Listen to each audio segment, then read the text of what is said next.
La température était confortable, les conditions de piste presque idéales et les athlètes bien motivés. C'était ce week-end le 5e défi Mauricie, une course de chiens de traîneau qui s'inscrit dans le circuit professionnel de la CACQ. Cette année, 60 équipes y prenaient part. Deux classes, celle à 6 chiens avec une course d'environ 10 km et la classe illimitée où l'on peut voir des traîneaux tirés par un maximum de 22 chiens sur 21 km.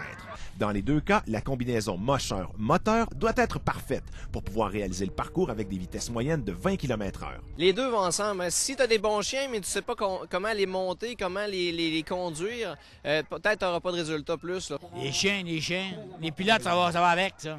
Si tu as des bons chiens, c'est parce que c'est bon.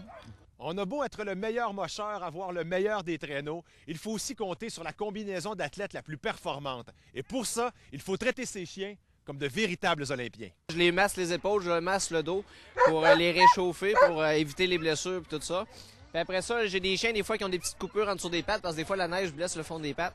Puis là, on met de la crème pour empêcher la neige justement de venir blesser les chiens dans le fond des pattes. Et après environ 7 années de course effrénée, comme tout athlète, un jour, on doit penser à la retraite. Les chiens, les gars, ils les envoient dans la balade, ils font de la balade. Souvent, à la fin de leur carrière, c'est moins dur pour les autres.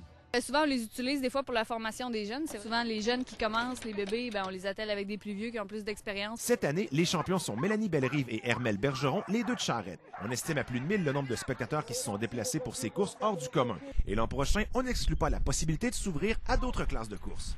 Mathieu Roy, TVA Nouvelles, Saint-Luc-de-Vincennes.